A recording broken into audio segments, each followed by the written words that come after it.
Okay, we are now live. Over to you, Chairman.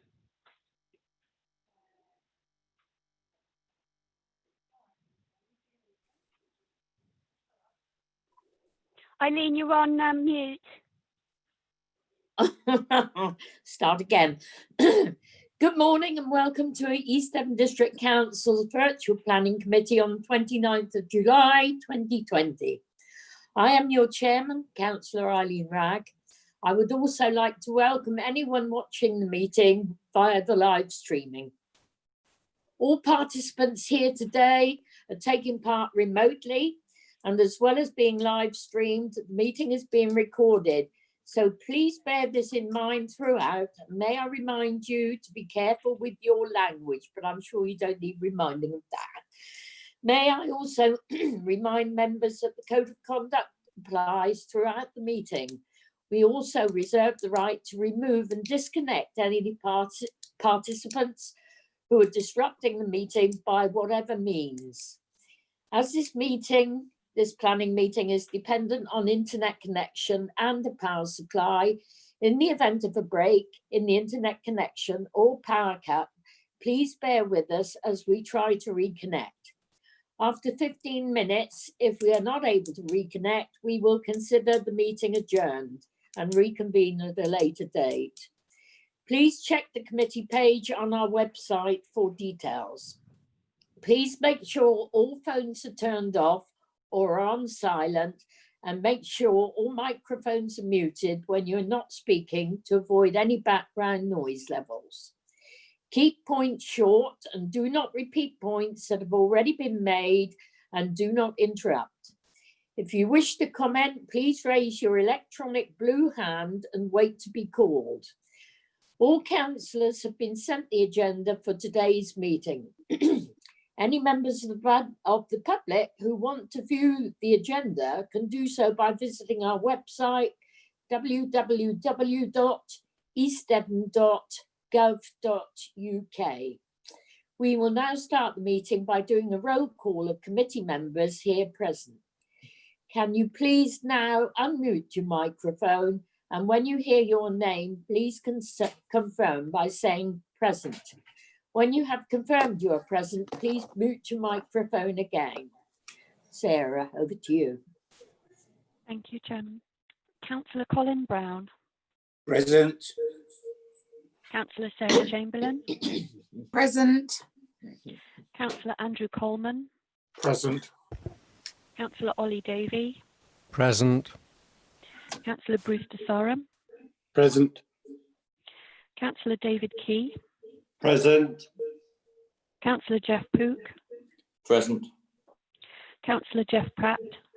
Present. Councillor Philip Skinner. Present.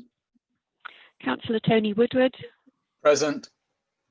Councillor Eileen Wragg. Present. Thank you. And Chair, I confirm the meeting is quorate. Thank you. Do we have Councillor Whibley and Councillor Gazzard coming in later?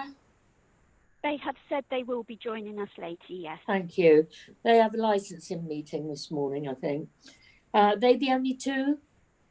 No, we have Councillor Bloxham, but unfortunately she has prior engagements, so she's a full apology. Okay. Councillor McLaughlin has sent her apologies, and Councillor Mike Howe has sent his apologies as well. Thank you. Right, then agenda item 2, minutes of the previous meeting. If anyone has a comment on last set of minutes held on 22nd of July 2020, please do so by raising your blue hand. If I have no blue hands raised, and I'm going in to see what's on there now, I will take this as an indication that you all agree the minutes of previous meeting. I see no blue hands raised.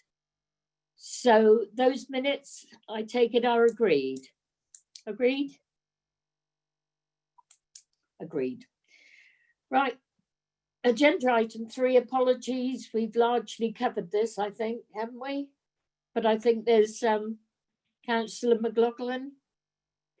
Yes, I've said all the apologies. So Councillor Kathy McLaughlin, Councillor Kim Bloxham, Councillor Mike Howe, Councillor Gazzard and Councillor Wibley will hopefully be joining us later. Thank you. I wonder if we might be able to avoid this clash in the future.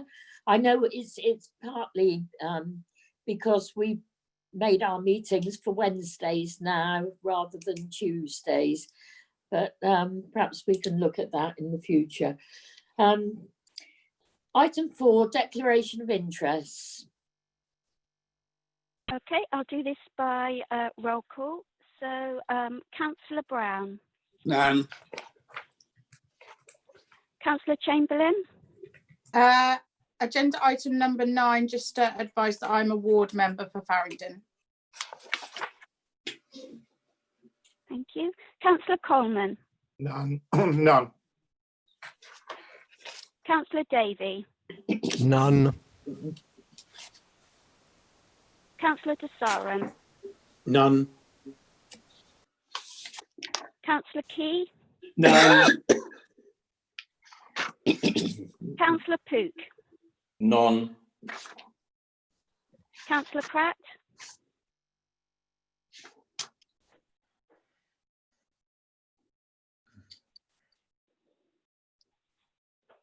Is Councillor Pratt here? Councillor Pratt, you're on mute at the moment. Can you hear me now? Yes, we can. Sorry. In regard to item 8, I was a member of the working group which prepared the Ottery, St Mary and West Hill neighbourhood plan, which will be referred to in that application.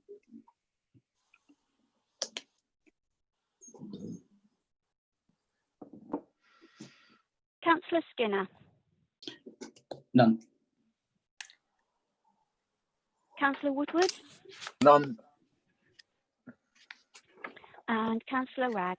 None. Thank you. All right, thank you. Matters of urgency, there are no matters of urgency that I've been made aware of.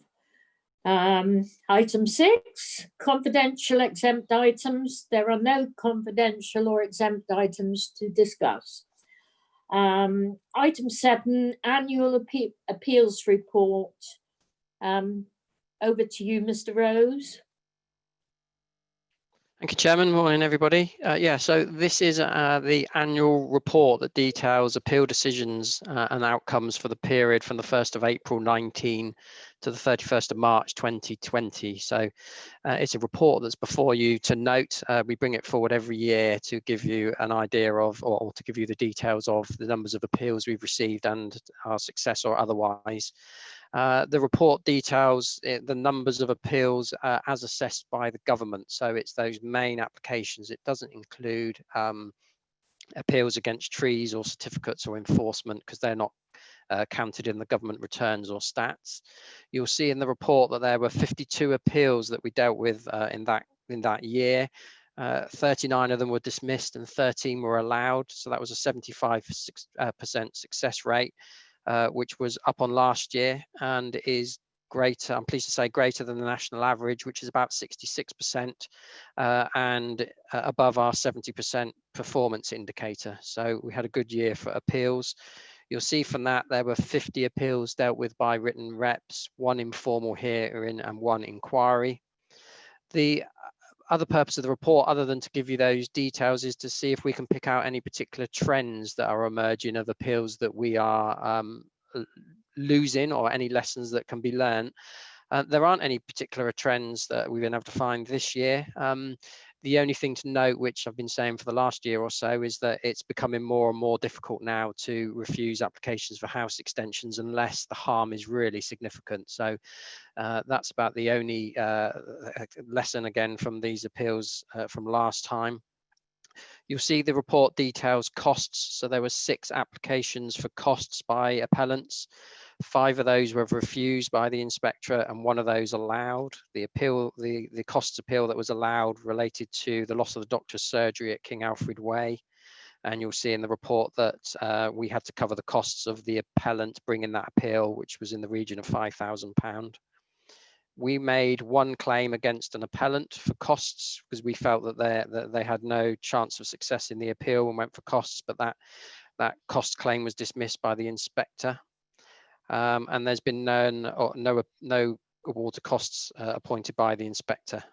So in conclusion, hopefully you'll see from the report, it was a good year with a good performance on appeals above the national average, but no real overall trends in regard to those 13 appeals that we did lose. So the report's it's recommended that members note that report. Thank you. Thank you. I think that's good news. And in the light of the fact that we had completely new members on last year's DMC, I think that's very good, both for officers and for members. Thank you. Right, now we come to our first application, and the application is 19. Madam Chairman, if I may say, you've actually got two hands up of people who want to speak, and David Key was before me, I think. Oh, I've just seen that now. I was looking at something else. Okay, Councillor Key. Yes, thank you, Madam Chairman. The thing that horrified me was this £5,000 that we got caught for in the King Alfred Way, Newton Poppleford one. Unfortunately, the committee that caused that, several of them are not on this now committee, but I do hope that everybody takes into mind the experience of the ones that have been on the committee for a long time and listen to them a little bit more. Thank you.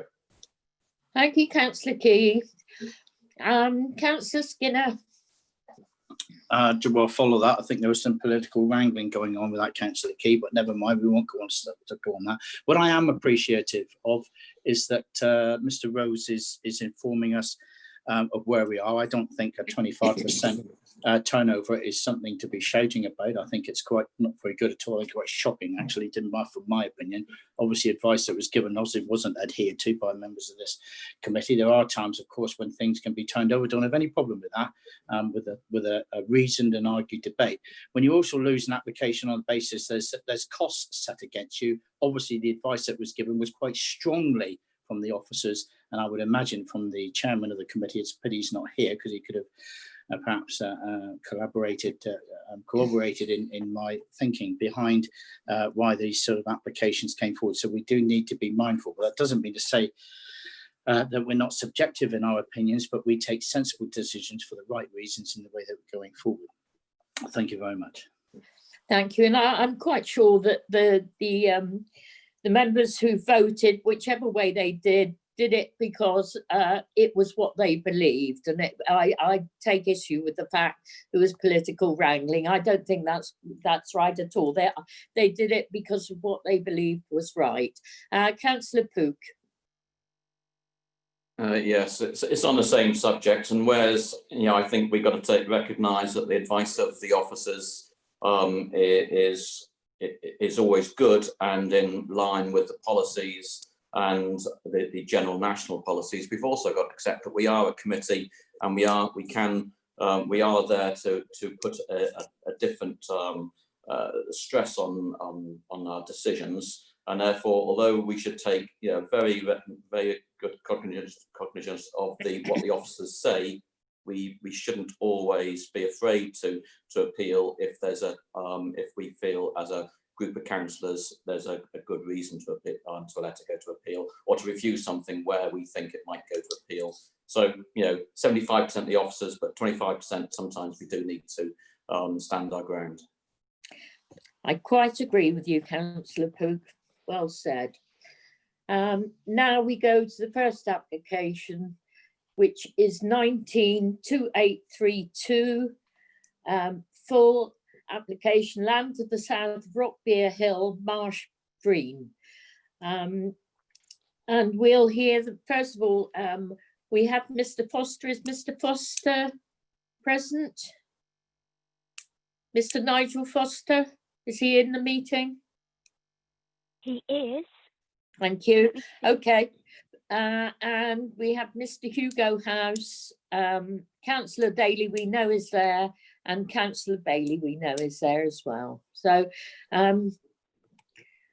okay, can we hear the presentation of the case, please, Mr. Rose? Thank you, Chairman. Yeah, there we go, just sharing my screen. So this is an application, land of south of Rockbeer Hill, Marsh Green. It's before you because there's comments in the report that are contrary to the officer recommendation from a ward member, and it's an application for a 15 megawatt solar farm for a lifetime of 40 years. So it involves solar arrays, so the solar panels, the equipment housing, substation, fencing, and CCTV. You can see on the screen here, hopefully, the location of the site. So we have West Hill here, Ellesmere down here, and you can see the fields that are part of the application and how the access to the development is achieved. And it's agricultural land at the moment, trees and hedges, as you'll see from the photo. So this is the red line of the extent of the application site, as I say, with the access coming in here.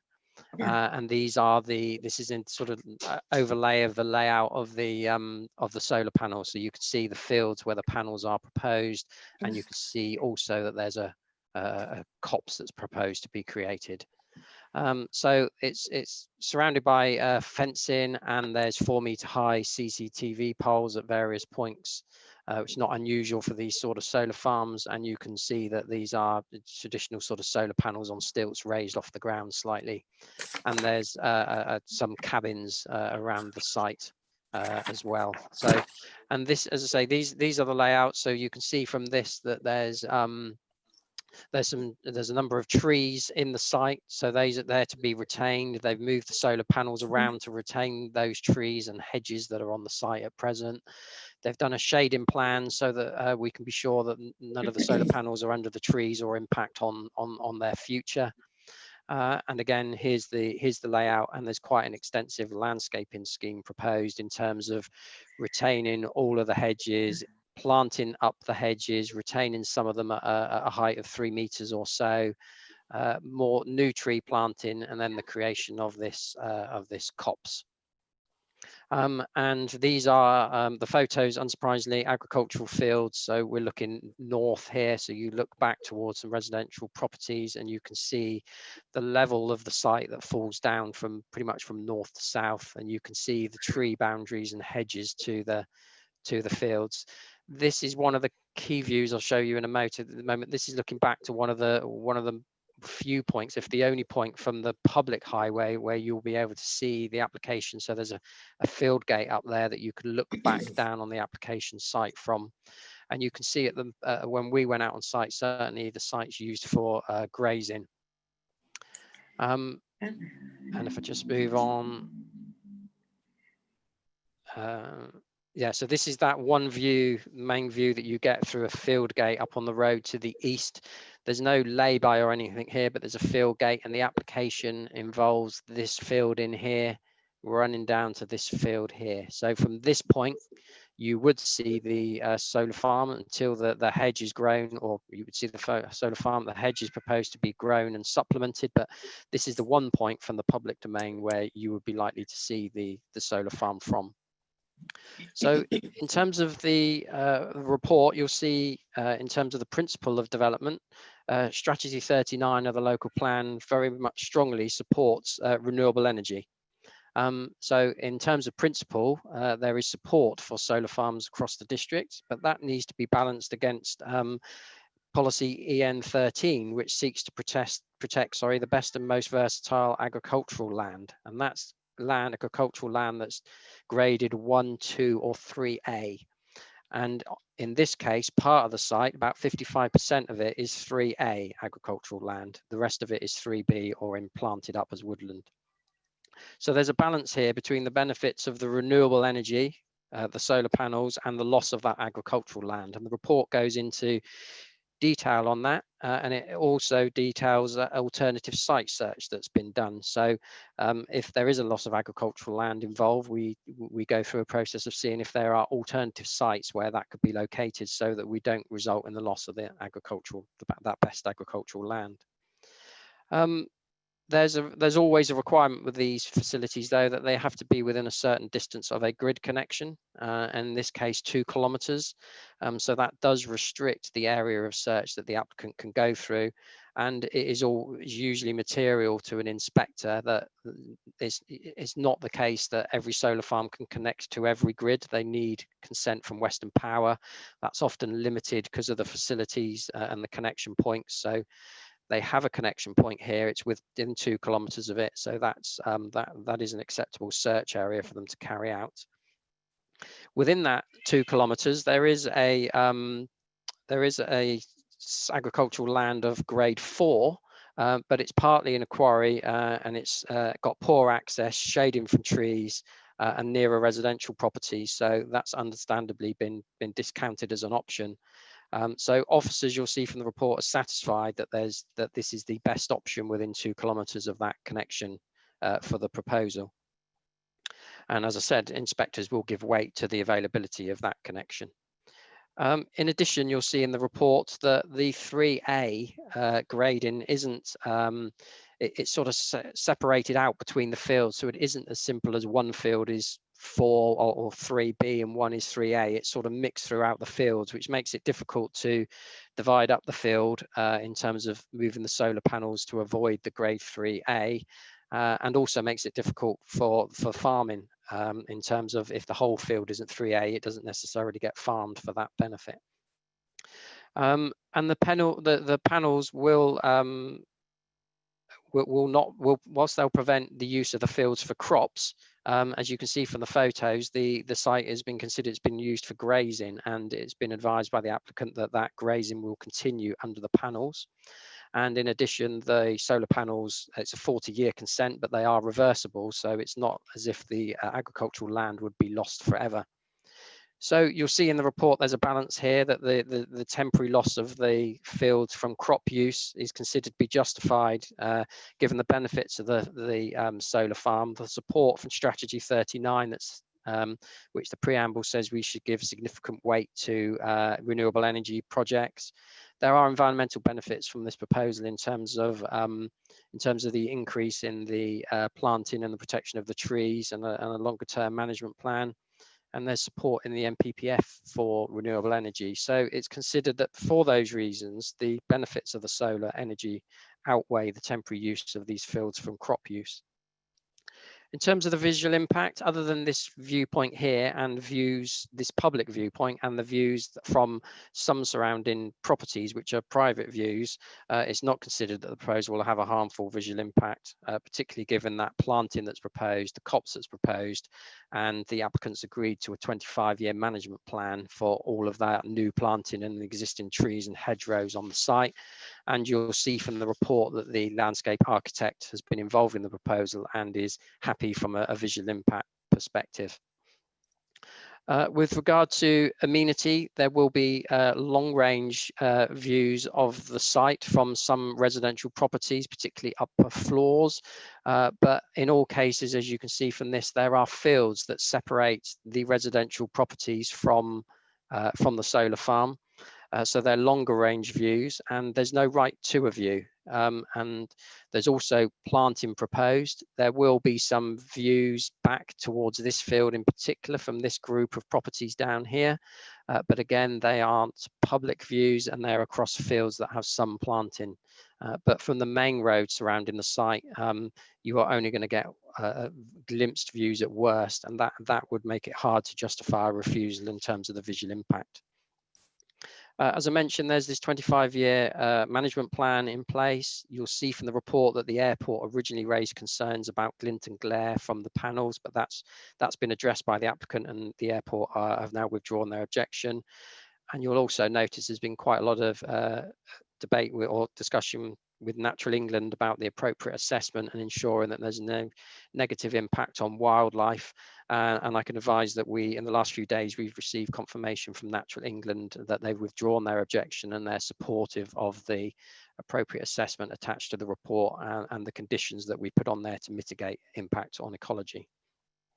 So in conclusion, 55% of the site is grade 3A agricultural land, and that weighs against the proposal, but that needs to be balanced against the environmental benefits from the solar farm and the renewable energy that it proposes. And you'll see from the report that given that it's a temporary loss, it's reversible. They'll be able to graze under those panels. It's not currently used for crops, and given the benefits to renewable energy promotion, officers are of the view, in the light of any lack of any other public harm, that the benefits of the solar scheme outweigh the loss of that smallish area of grade 3 agricultural land. So the application is recommended for approval with conditions. Thank you. Thank you, Mr. Rose. Now we have an objector, Mr. Foster.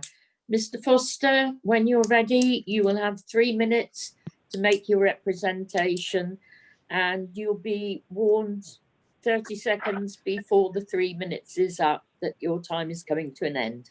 Thank you. Would you like to start? Okay, thank you. Sorry, I'm in the Forest of Dean, so I apologise if my Wi-Fi is intermittent. I suppose my issue is that this I mean, we live close to the proposed site at Little Houndbeer, and the valley, it's a valley, the south-facing slope where this development's proposed, and it is very tranquil and peaceful, and it's almost like, well, we're going to lose this. And I know the chap there said it's a temporary installation, but it's 40 years now. And to be honest, I'm not going to be here in 40 years, I doubt. You know, it's permanent in all but name. And I would recommend that anybody walks down there, because it is special, because it is secluded. So, and it's almost like we're saying, well, because nobody can see it, we can do what we like with it. And I think that's a very dangerous sort of attitude to take. And I mean, the other thing I would say, I suppose the other point is that it's massive, I would describe it. We've already got a 10 megawatt just to the west of us. There's another, I think it's another 10 megawatt just to the north of the A30. So we are effectively having solar power stations all around us. And then, as the chap there said, is that actually it is good farming land. I mean, it sounds like the majority of it is good farming land. Now, I would have thought at this sort of point in time, we need to be maintaining the farmers and using our resources as best we can. And whether solar farms or power stations, however you want to describe them, I've no doubt that we need to find alternative energy sources, but we also have offshore wind. And I just read there was an article yesterday that offshore wind, for example, is now paying back subsidies because it is now so efficient in terms of economies. So there's just other options. So to be honest, that's all. I don't want to hold you up. So that's really all I want to say. Thank you. Thank you. Thank you, Mr. Foster. Now we have the agent, Mr. House. Mr. House, welcome to the meeting. You have 3 minutes, and the same again, 30 seconds before your 3 minutes is up, you'll have a warning. Thank you, Madam Chair. Good morning, members of the committee. To add to the officer's report, I would like to highlight the environmental and ecological benefits of our proposal. The site we're proposing will deliver 15 megawatts of new renewable energy, which will supply the local electricity grid with power to meet the annual demand of over 5,000 homes, providing emissions-free electricity and saving over 3,000 tonnes of carbon dioxide each year. Our proposal will also create extensive ecological benefits.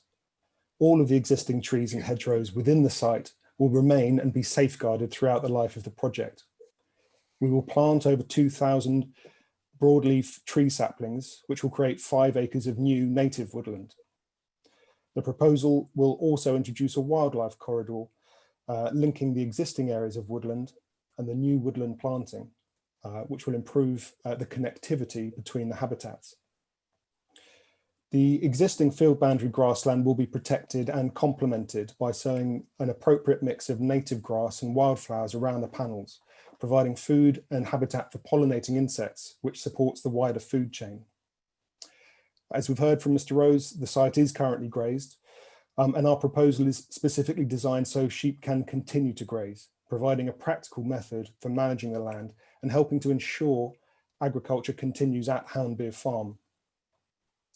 Solar panels will cover 30% of the total site area, but less than 5% of the land is actually disturbed. Importantly, the installation of the project is entirely reversible, and at the end of the project's life, all equipment will be removed and the land can be returned solely to agriculture. The COVID-19 crisis has dominated for many months, and at last we're beginning to control that danger. But the continuing threat of climate change remains on our horizon and we must address it. And Devon is, having declared a climate emergency on the 10th of July 2019, to which East Devon is also a signatory. Some of the key tenets of that declaration are to change agricultural practices to reduce emissions associated with farming operations, manage soils sustainably and replenish soil carbon, encourage carbon storage such as through tree planting, and deploy more renewable, decentralized and smart energy systems. 30 seconds remaining. Thank you. Our proposal can contribute directly to each of these critical actions. So as we restart, we have an opportunity to reset our economy and choose green and sustainable growth. I hope you follow the recommendation of your officers and vote to approve this proposal. Thank you. Thank you, Mr. House. Now we have Councillor Chris Daly from Aylesbury Parish Council. Councillor Daly. Good morning, Madam Chair and Committee. Good morning. My name is Christopher Daly. I am Chairman of Aylesbury Parish Council and I am Vice Chairman of the Exeter Airport Consultative Committee. I'm also a graduate of environmental science and campaign on environmental issues. In the consultation stage of this application, the applicant, Mr. Hugo House, gave a full and informative presentation of the project to a meeting of my parish council on the 6th of November last year. This was followed the next day by an open public community consultation event, which was held in our village hall. Initially, some questions were raised about the likely amount of site traffic, but the applicant was able to give positive assurance in answer to these concerns, and these were subsequently validated by the Highways report. The other main concern of the possible loss of amenity, in this instance taken to mean the pleasantness and or attractiveness of a place, or i.e. the view. Whilst it was noted that this is not a material concern, the applicant made available detailed plans, which were later expanded and amended, for the planting of soft screening and improvements to the existing hedges, with significant measures to enhance the natural habitat of the site and mitigate any loss or impact on the view. I walked the site on 2 subsequent occasions, once in the company of the applicant, and was pleased with the range and scope of these measures as they were explained to me. The design includes the expansion of great copse, some 2 hectares of native woodland planting, and the creation of a wildlife corridor connecting it to Fursey Copse in the southwest of the site. In addition, by grass and wildflower seeding of the site as a whole, the land grade may arguably be improved over time. Wildlife habitat and biodiversity will certainly be enhanced and become complementary to other local sites of natural habitat importance. The site can be maintained by the grazing of sheep, thereby minimising the reduction in agricultural use and retaining some measure of its productivity. The other main concern was that of Clinton glare. It was suggested that it might be a problem for eastbound air traffic departing on runway 08 in the early morning. 30 seconds remaining. This was soon debunked when it was pointed out that any reflection would be insignificant, as they would already be looking into the rising sun, something that air traffic control and pilots have been managing to do for many years. Exeter Airport, its users and the Airport Consultative Committee are therefore satisfied that there are no safeguarding issues in this regard. In line with local and national policy, the generation of renewable energy in helping to reduce carbon emissions is both desirable and beneficial to the environment and the population as a whole. 3 minutes is up. Parish Council is therefore confident in support of this application. Thank you very much for your time. Thank you, Councillor Daly. Now we have Councillor Jess Bailey. Jess, you have 5 minutes. Thank you Hi. very much. Thank you. I should probably just mention first of all that I do know the objector who's spoken today, Nigel Foster. So I'll just put that out there just for transparency. But the main point that I want to make is, well, obviously I'm staunchly in favour of renewable energy, but I am not convinced that the officers have drawn the correct balance in their report, balancing the need to retain the best quality and most versatile agricultural land with the environmental benefit. And I think what's important is that it is actually a very large site, which Mr. Rose didn't mention in his verbal report just now. So it is 64 acres, and over half of that does fall within the top banding, so bands 1, 2 and 3A of agricultural land. And I think actually policy EN13 is very clear. It says that planning will only be granted exceptionally if there is an overriding need for the development. And I would really question whether that's been demonstrated, that there is an overriding need. And I think that EN13 must be given sufficient weight. And I think, it is a balancing assessment between different priorities.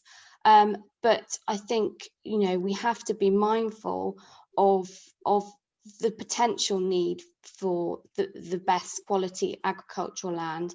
And I know that there has been comments about, it being continued to be grazed in the future, even with solar panels, but I'm not convinced that overcomes the policy EN13. So that's really all that I've got to say at the moment. I agree it's a balancing act, but I'm not sure that I agree with the conclusions that the officers have reached. Thank you. Thank you, Councillor Bailey, and thank you to the other speakers as well. It's a good contribution to the debate. Thank you. Now we go to committee. Councillor Pratt first, please.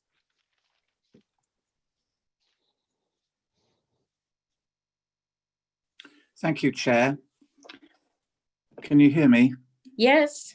Thank you.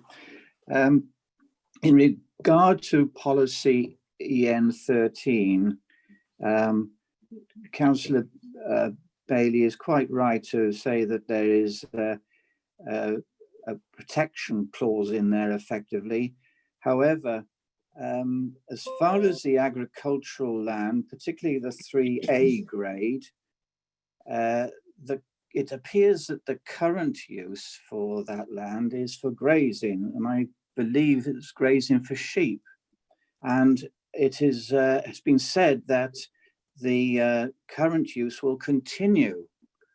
So there is no real effect on that clause as far as I can see. So I think EN13 would not apply now, because we can then take on board that the benefit of this scheme, and there is a benefit, will outweigh the loss of the protection contained in clause EN13 or policy EN13. The other point was the resident who was making his objection. I think on balance, there's no overbearing impact on the residents. So we've also got the support of Aylesbury Parish Council. Councillor Daly has spoken on their behalf. And I also note the conditions which the planning officers will put in the approval if it is given. So I'm inclined to support this this application, but I would wait to hear from other councillors on the committee to see what they have to say. Thank you. Thank you, Councillor Pratt. Councillor Skinner. Thank you very much, Madam Chairman. Well, I'm going to wade in right away, and we've heard the report from the officer. We've heard Councillor Pratt speak, I think, quite positively.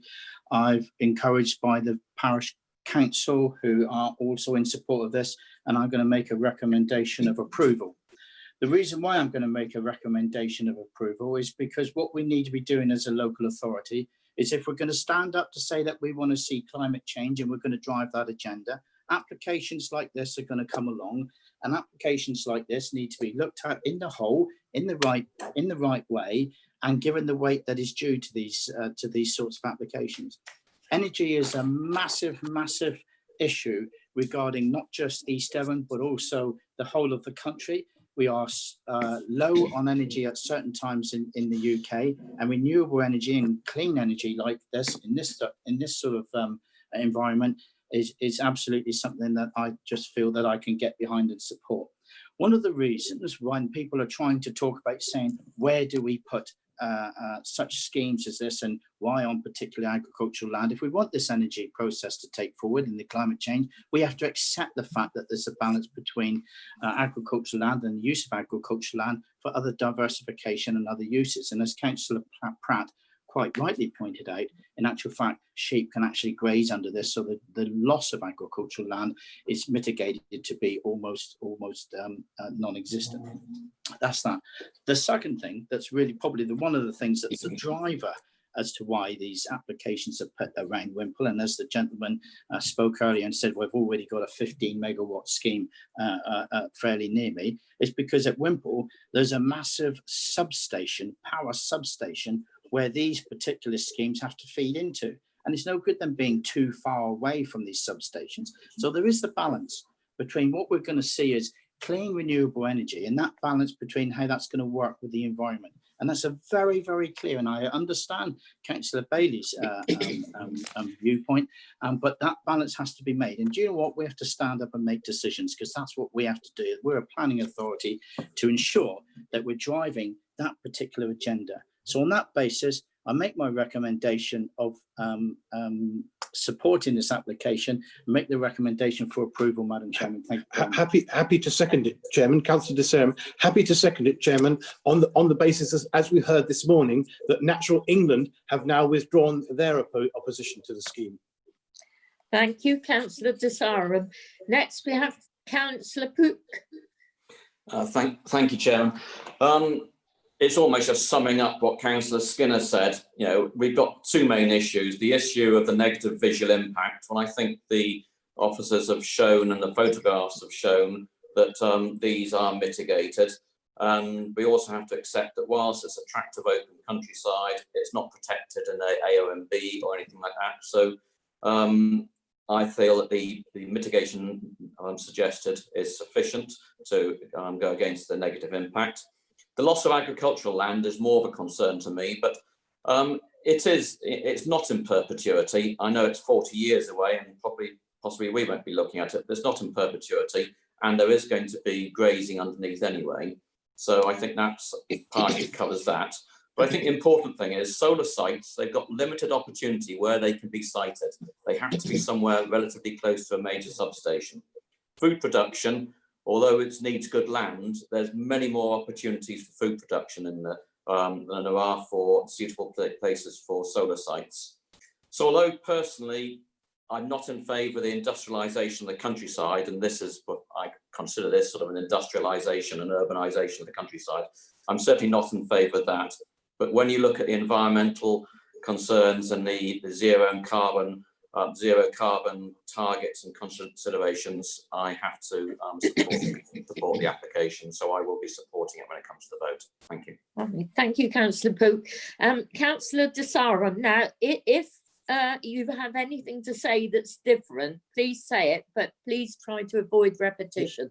I will indeed. Councillor De Saram, would you like Thank to you, come Chairman. back? I just want to point out that the applicant said that the benefits to the 5,000 homes will be beneficial. And basically, as I said earlier, Natural England have withdrawn their objection.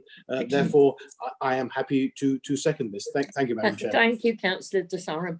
Councillor Woodward. So, thank you, Madam Chair. We do have to remind ourselves that it is an emergency, and that sometimes, as it's shown with coronavirus, you have to make sacrifices sometime. And there may be some detriment, but the benefits will outweigh that. We as a council have made the declaration, and I don't think it's right to pass the obligation on to other neighbours of ours. We have this situation here, and we should make the right decision, I think, to support it. The resident mentioned that the spot is secluded, but I think that adds to the weight that it's actually of low impact upon the amenity. And these are, along with EN13, exceptional circumstances. We have an emergency and we need to make the decision to in line with that, and therefore I will support the application. Thank you, Councillor Woodward. Councillor Davey. Thank you very much. There's not a lot I have to add to what other councillors, particularly Councillor Skinner, has so eloquently said. The UK has to move away from fossil fuel generation, and I would actually hope to see more applications like this, provided they're sensitively situated. Solar panels are a fairly low impact kind of installation. As we've heard, sheep will still be able to graze around the panels, which will actually stop the grass growing up and obscuring the panels. They can be removed with absolutely no effect on the ground after the 40 years is up. I've been particularly pleased that the applicants have listened to objections and have amended the plans to take account of the trees. There's no loss of the trees that are existing, and in fact there's a net biodiversity gain in the sensitive planting that they intend to carry out. The objection from the airport has been overcome. Yes, like others, I am concerned about the loss of farming land, but many farmers are having to diversify anyway in order to make farms profitable. And if you look at the photographs, only one of them actually shows any use of the land, and that is for sheep, which I'm not sure actually need high-grade land. I'm not a farmer, but that's my understanding. If I'm going to come at this from a vegan point of view, grazing animals is not the most efficient use of land anyway. So I understand the loss of tranquility that the objector referred to, but given the net biodiversity gain, I think they might actually find walking around that area even more profitable in future. So I'm very happy to support the application. Thank you, Councillor Davey. Councillor Key. Thank you, Madam Chairman. Yes, I mean, I'm all for this type of thing. What does concern me is I think sort of some people are a bit misconstrued with regard to the land underneath these panels. I know two sites. One is not very far from me in Somerset. That's been there 20 years and there's absolutely nothing growing under them at all. Everything is dead. There's one in East Devon, which has been there, I think, probably about 10 years. And the grazing there is almost nil. The rain can't get to it. And there's no feed being able to put back into it, which a lot of farmers will do over a period of time and reseed. I think this is sort of one of the things that I feel against, because I've always said that these panels should be put on buildings. Another thing is why don't these people sort of put these water turbines in the rivers, because they would be a lot more efficient than what the panels were. But I mean, on this situation, I'm quite happy to support it, but there are sort of questions still to be asked about it. Thank you. Thank you, Councillor Key. And last, Councillor Skinner, you want to come back? Thank you, Madam Chair. And it's a quick question, really, and it just, I meant to have asked it earlier, and I do apologise, Madam Chair, but I feel I need to get the question out to get it answered. I passed a scheme the other day, actually, and I can't think, it was locally here somewhere in East Devon, and there's trees going up. And one of the things that they're beginning to grow now, and it's for Mr. Rose, really, these trees that are growing up, well, why do we have these planting trees when quite obviously you need the sun to make the panels? It's just a question, to make the panels work most efficiently. Why do we then want to put trees up, which is obviously going to shade the panels, or are they not put up in the way that the sun can't? It's just a question, because I find it strange that you put trees around all these things when actually, why are you shading panels? They need the sun. Just a question I wouldn't mind answered, please. Thank you. Over to Mr. Rose. Do you have the answer?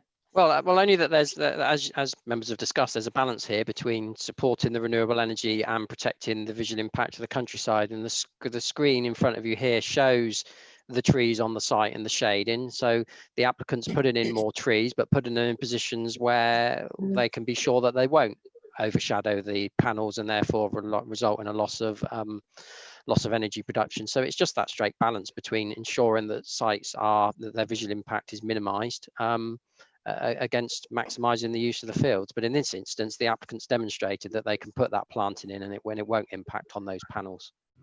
Thank you, Mr. Rose. Right, so it's been proposed and seconded. Can we take the vote, please, to approve the recommendation?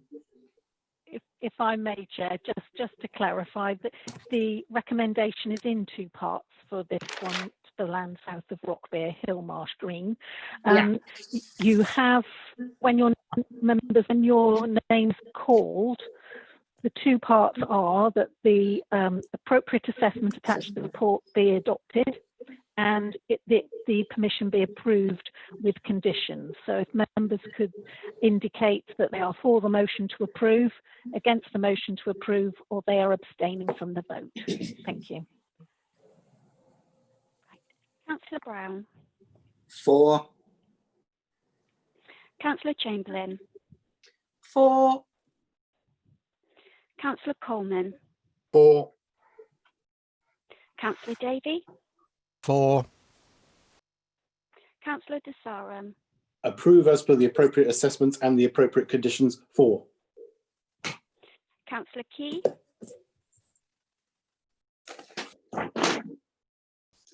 For. Councillor Pook. Approve the recommendation. Councillor Pratt. For. Councillor Skinner. Approve the recommendation. Councillor Woodward. For. Councillor Ragg. Approve. So that was unanimous. The motion is carried. Thank you. And thank you to the non-committee members and the agent and the objector who contributed. Thank you very much.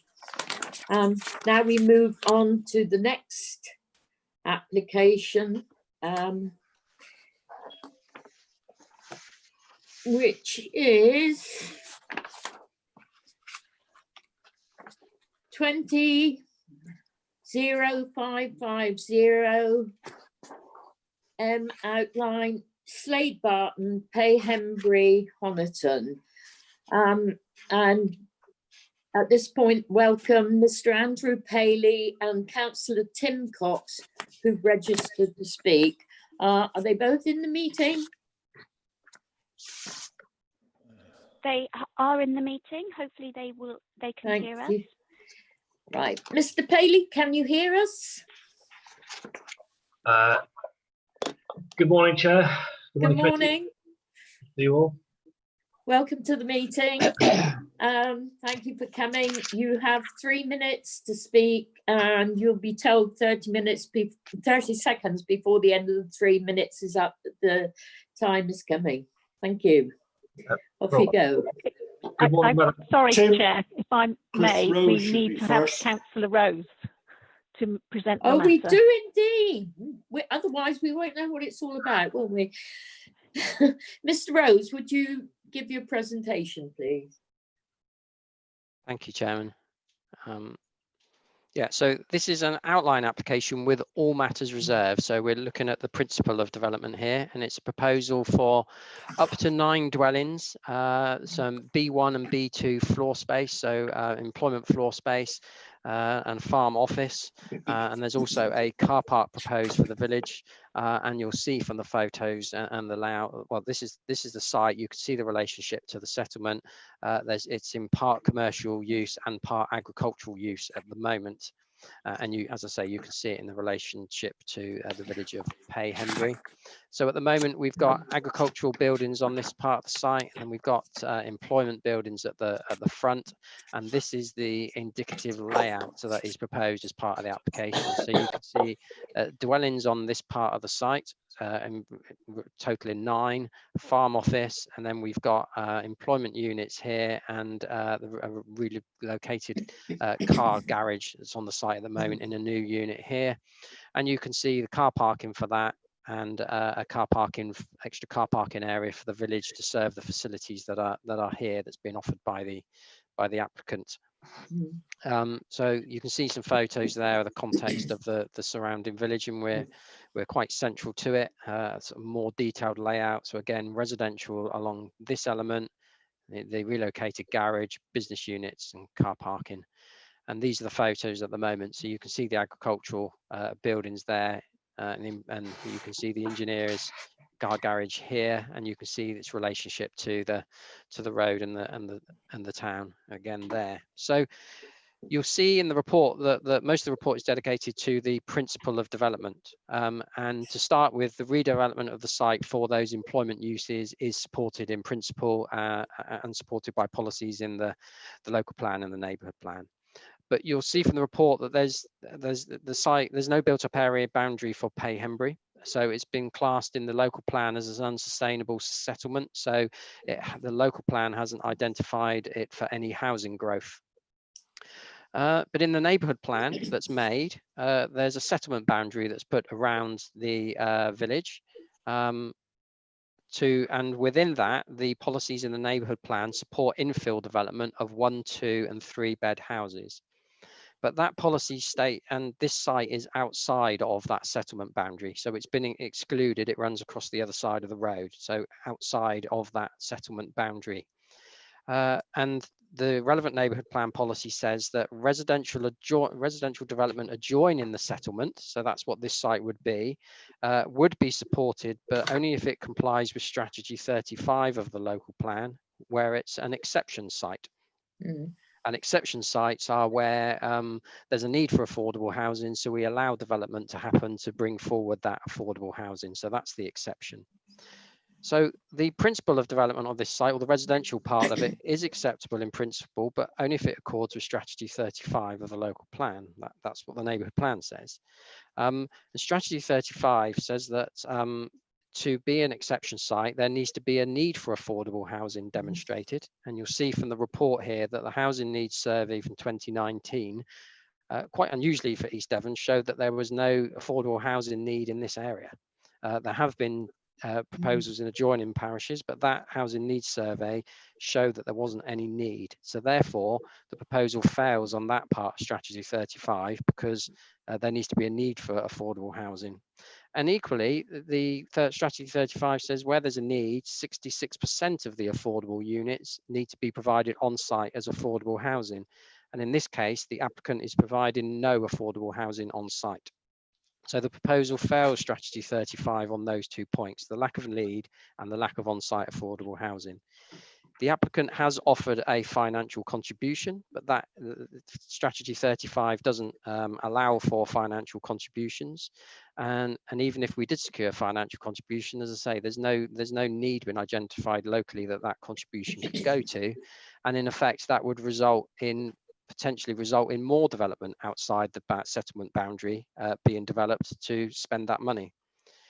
And as a final point on that, although this layout is only indicative, the neighbourhood plan policy supports 1, 2 and 3 bed properties no more than 93 square metres, but indicatively only 2 of the units in this scheme are shown below that threshold, although appreciate that could be addressed at the reserve matters stage. So the proposals you'll see from the report is considered to be unacceptable in principle because it doesn't meet strategy 35, doesn't provide affordable housing. There's not a need for affordable housing in the area, and therefore there's no justification for the 9 units in this unsustainable location. You'll see from the report, however, that there are benefits to the proposal. So the redevelopment of the employment units itself is one of those, and the proposal will help to tidy up the site. Although it's not considered that the visual impact is that harmful at the moment. So there's a limited weight being given to those benefits. There's also the benefit put forward of the parking for the community on the site, and that is a benefit to the scheme, but it must be pointed out that as that parking isn't required to mitigate any impact from this development, so it's not as if this development is causing that concern or shortage of car parking, we wouldn't be able to secure that car park legally as part of any planning consent. So therefore, that is also given limited weight. Whilst the applicant may provide that and may provide it for the community, we as a planning authority wouldn't have any control in insisting that that happens. So therefore, despite there being some benefits from this proposal in terms of the employment benefits, the benefits to tidying up the site and that car parking, they're not considered to outweigh the planning policy harm in terms of the proposal being in conflict with the local plan and the neighbourhood plan, given that it's proposing 9 units of open market dwellings on the site. There's been no justification for development in this location. There's no affordable housing secured on site, so it's contrary to the local plan and the neighbourhood plan policy in terms of proposing those 9 units in this location. So for that reason, the application is recommended for refusal. Thank you. Thank you, Mr. Rose. Now, Mr. Paley, it's your turn now. Would you like to speak? Well, good morning, Madam Chair and members of the committee. My name is Andrew Paley from Being Designed. I'm agent for Mr. Leach, who's a 4th generation farmer within the village. Pembrey itself is well served as a sustainable community with a thriving village shop, a fabulous primary school, church, pub, village hall, recreational facilities including the swimming pool, and has numerous businesses within the area we're talking about. Our approach has been not to consider Park Q as almost a clandestine way of delivering houses. We felt that was inappropriate, so we chose to approach the site in an open and transparent way, working with the community to develop proposals that be commensurate and befitting this historic, attractive village. We held a community consultation right at the start of the process with a high level of turnout of 55 households turning up, and the questionnaire was used to seek their views. 89% responded with their support for the redevelopment of the site, and this feedback's been used to refine and evolve the process of the site going forward. The neighbourhood plan looked at this site to deliver a small amount of growth within the village, and one which with the 8 homes and a new farmhouse would achieve. All of this is identified on land that the community, through its preparation process of neighbourhood plan, identified. Inexplicably, the site, the existing farmhouse, which is adjacent to the application site, the shop, swimming pool, existing business units were excluded from the settlement boundary. No reason or rationale has been given for that. None of the members of the public, whilst at the consultation, could understand this either. Basically, we recognise there are 7 objections from 5 households, but we also recognise there are 16 households and the parish council support for the application. The master plan itself shows 8 homes over the footprint of the existing buildings, with the only building on greenfield land is the new farmhouse to the north. And overall, this development proposal reflects the community feedback. It's a rare opportunity for delivering housing in a community with the community support, and I've been doing this for 30 years, and I can count the number of times on one hand that's happened. So in summary, the proposals deliver 6 2- and 3-bedroom homes and 2 4-bed homes following feedback from the community. And the sizes are based on the national described space standards as a minima, which is what they are, rather than a maximum. It delivers a parish car park in response to the feedback from the community. It transfers the ownership of the village shop to the community trust. It delivers improved employment facilities. With regards to affordable homes, we looked at this right at the very start. We were happy to provide them on site, but there was no need. So we offered a community summit. 30 seconds in lieu. remaining. Thank you. It also delivers the SIL funds for the parish to further improve its facilities. It removes agricultural machinery and the grain dryer from the centre of the village. It improves highway safety and it improves the aesthetics of the village court as recognised by the Conservation Officer. Ultimately, in the light of these benefits and the lack of demonstrable harm, I hope that members will look favourably on the application and grant consent so we can deliver the wishes of the community. And if you have any questions on the application, I'll be happy to answer them. It's also important to note that the 3 minutes is finished. The illustrated site layout they're showing is not the latest version. Thank you. Thank you, Mr. Paley. I wonder at this point, do members have any questions for Mr. Paley? No. Okay, then Councillor Cox from Payhenbury Parish Council, you're up next. You have 3 minutes and you'll be told 30 seconds before the 3 minutes is up. Councillor Cox. He's on mute at the moment. All right. So I'll see if I can unmute him. There we go. Good morning. Good morning, Councillor Cox. Welcome to the meeting. Good morning. Thank you very much. Thank you for having me. I'm Tim Cox. I'm chairman of the Payhenbury Parish Council. The Parish Council support this application. We find an acceptable mix of housing and largely supports our neighbourhood plan. The survey showed no need for affordable housing, but the payment would certainly for affordable housing would certainly help Broadhenbury where there is a need. We think this is an appropriate use of the only brownfield site in the village.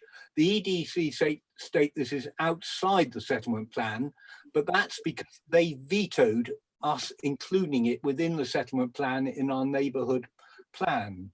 And we were very keen that it should be within the in the settlement area, but as I said, they would not allow it. It's described as open countryside and is appropriately put up that picture. It seems a strange name to strange title to put to it. The parking problem is severe within the village, particularly on road outside the school, around pickup and drop-off times, and also shop and swimming pool use. This is an accident waiting to happen, and we're trying to put traffic calming within the village. It would reduce agricultural and heavy vehicles using the yard from the village. They would then come in from the north. It removes a large rendered ugly barn and agro-commercial buildings, which are an eyesore within the village. It also gives the parish a chance to buy the community shop, which has been such an asset in these times.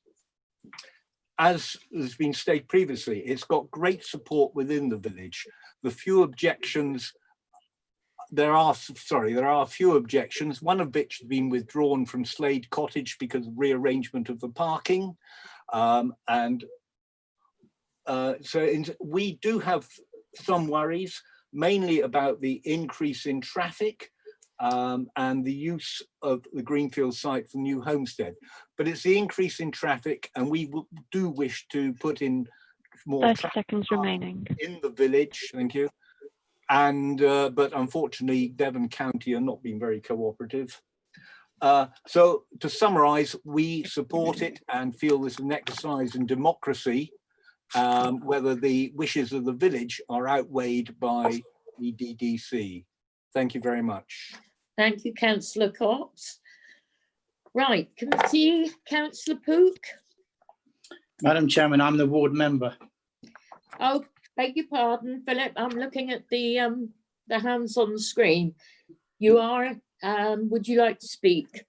Absolutely. Hey, have I got this 5 minutes, or do I keep going? I think you've got 5 minutes. It'll take longer than that. I've got my hand up so I can speak again then.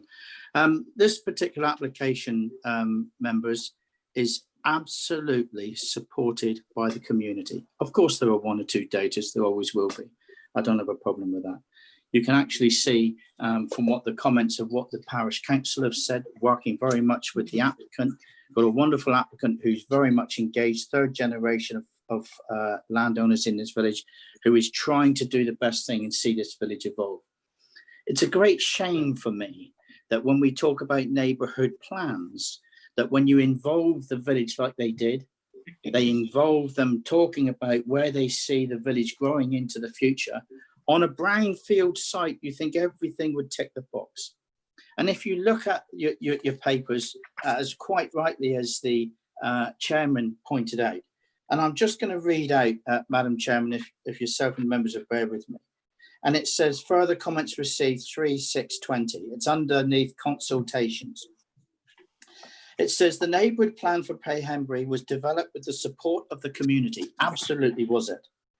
The original plan that was taken to public consultation showed the brownfield site covering the Slade Barton farm within the settlement area, and it was this site that was identified by the community survey as the preferred site for any future development. So this consultation of a neighbourhood plan goes out to our communities. They come up with a plan, and then if I may further add to that, which anybody can see on your papers, East Devon District Council were the only people who raised objections to this inclusion of the brownfield site in the settlement area, and it was due to their veto that the area had to be removed before the neighbourhood plan went to referendum.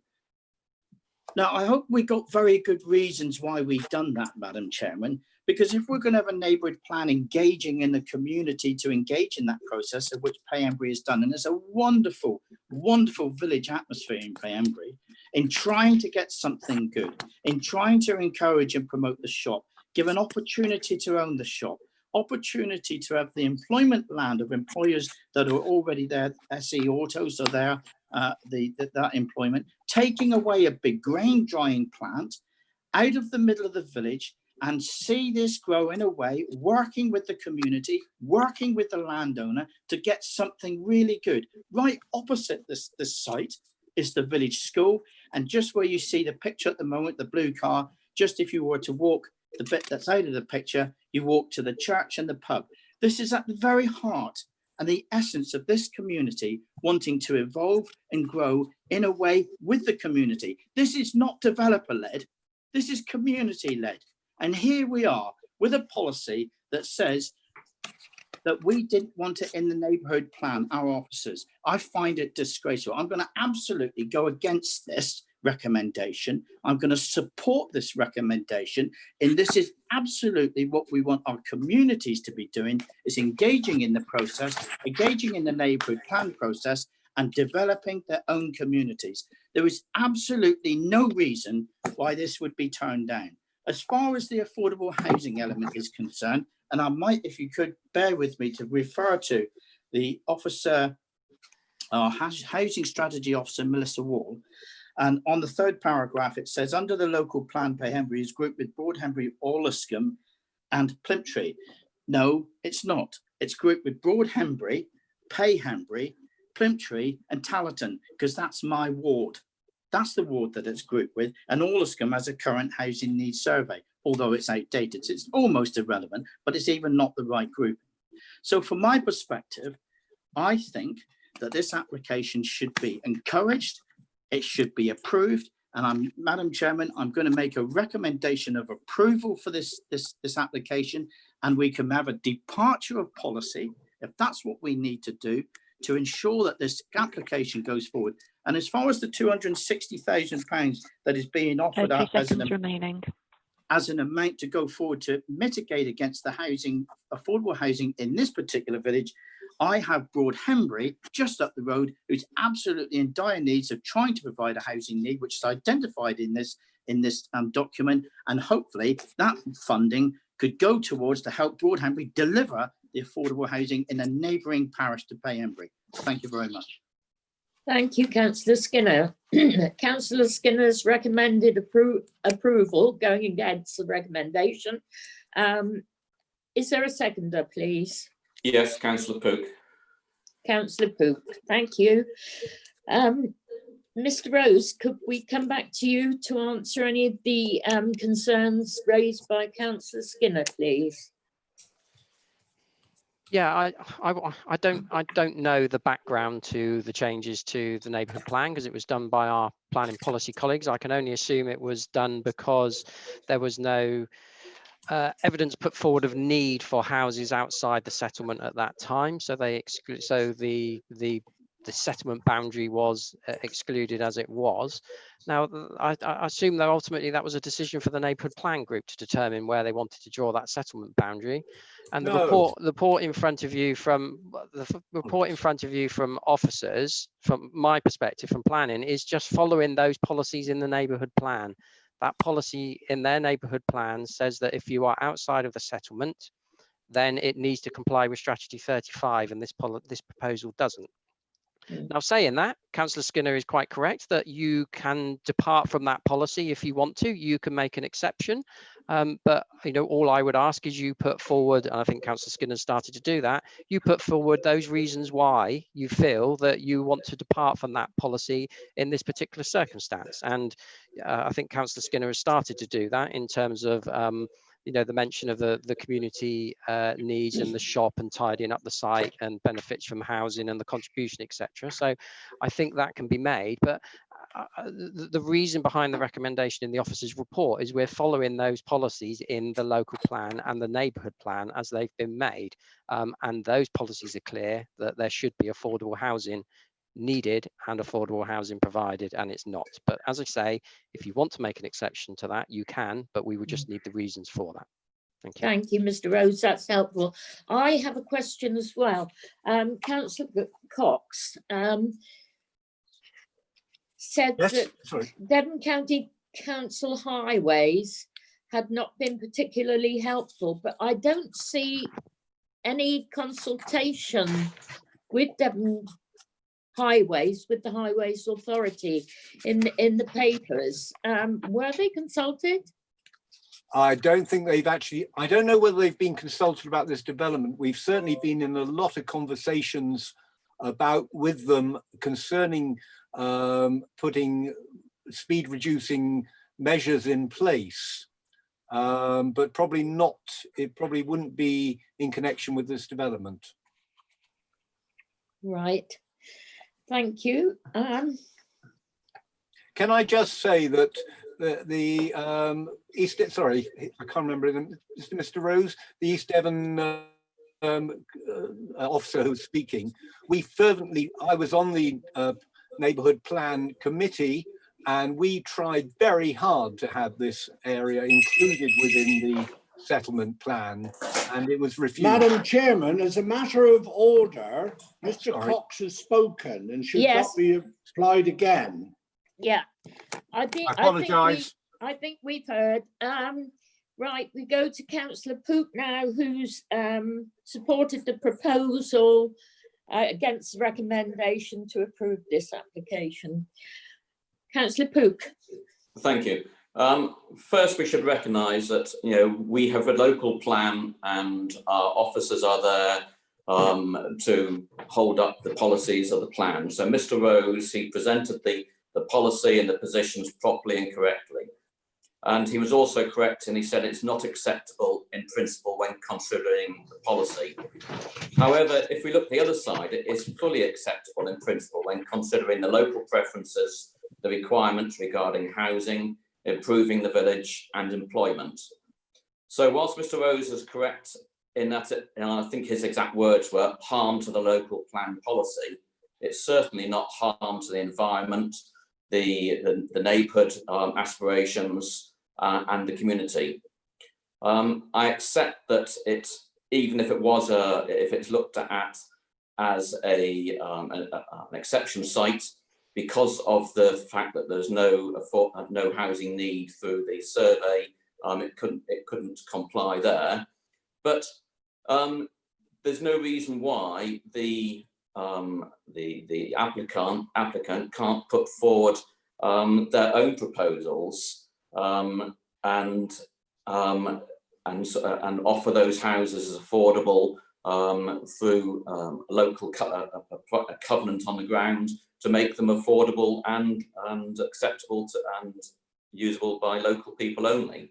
So that's one way. If it was going to go through, it could possibly go through. But I accept that if it went through as an exception site, that the issues of not complying with housing need is going to be something they have to explain. Perhaps the best way would be, as Councillor Skinner suggested, that it does take that the amount of money, and that could be used in an adjoining settlement. Regarding the car park, we said that they couldn't confirm that through planning rules, but the car park could also be confirmed by a covenant on the land to make sure that it's always available as a car park for the public. So there are ways around this, but the primary thing is, yes, it doesn't comply with policy, and Mr. Rose is 100% correct. But when we look at what the village needs, what the community needs, and what the applicant is offering, this is offering so much. So I'm very happy to support it. And Thank you. Leave it up. Okay. Thank you, Councillor Pook. Councillor Key. Thank you, Madam Chairman. Yes, I mean, I'm not against this application. What does concern me is that Broadhembury, which is in the ward member's jurisdiction, is looking for affordable housing. And this is where it could help Broadhembury in the fact of supplying this. The need for affordable housing. What would happen if in perhaps next year, the year after, that Payhembury has a request for affordable housing and it's all been overlooked by this application, and therefore then another application has to come in for affordable housing? I do feel that there could be perhaps 2 or 3 of these houses would be to help Broadhembury, that could be for affordable people, and therefore it would overcome the situation of being completely for 9 private houses. Thank you. Thank you, Councillor Key. Councillor Skinner, now you can come back and speak as long as you like. Don't offer that one up to me. Everybody will be shuddering. My goodness. No, I think some points have been made which are very relevant. One of the one, Councillor, and I was going to say to Mr. Rose, Councillor Key, he has made a good point. The point is that the people that want affordable housing in Broadhembury want to live in Broadhembury, and people who want affordable housing in Payhembury want to live in Payhembury. This particular scheme, along with the car parking, as Councillor Pook extremely well pointed out, this scheme answers so many of the issues that the village has got right at the moment. It really does in lots of ways. And I know the applicant, he's a member of the parish council, and he's always tried to work with the parish in trying to get the very best out, because it matters to him. He's not a developer, come here, gone, blown in the wind, blown in and blown out the same way. This is a guy who lives in the village, and he's passionate about where he was born, where he was bred, and trying to do the right thing. So for me, when we talk about the affordable housing, and Councillor Key made a point, if there was a need for affordable housing, that could be on a site somewhere else, which may be adjacent to this site, which could be an exception site, which would deliver 66% of affordable housing in the rural area. That's another discussion for another debate, another day. In dealing with this application that's in front of us here today, it's the benefits that it would bring. And I absolutely know. Now, I'm not sure whether we can define, let's just say for argument's sake, £260,000, and I can actually ring fence it for Broadhembury.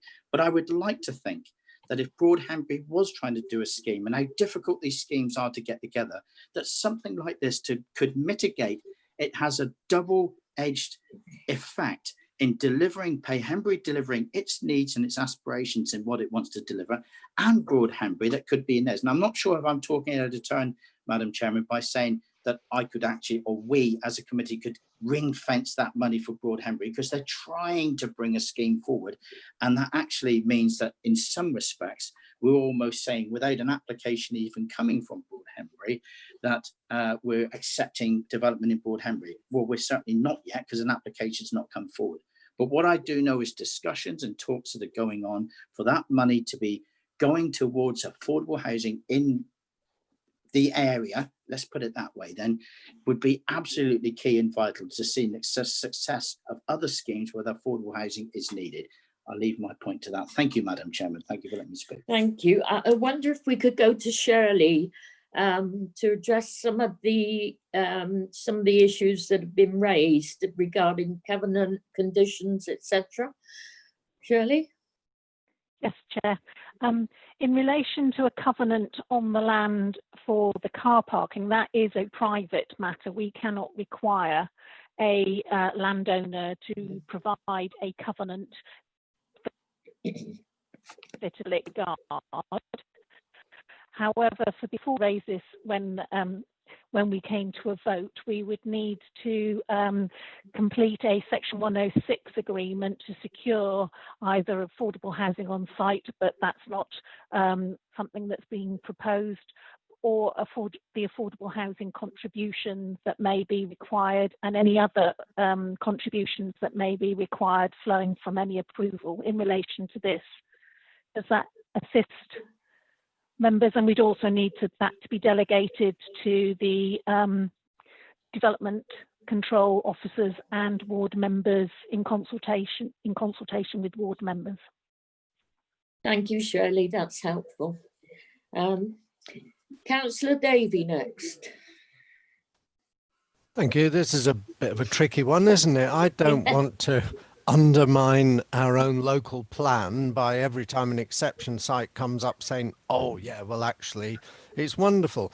But here we have a situation where there is widespread local support in the village for this to happen in their village. And if we're a democratic council, surely we do have to listen to local people.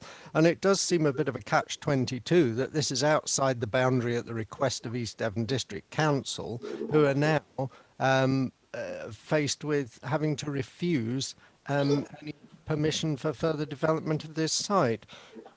It's clear that it will improve the amenity by the removal of the rather large and ugly buildings we can see there.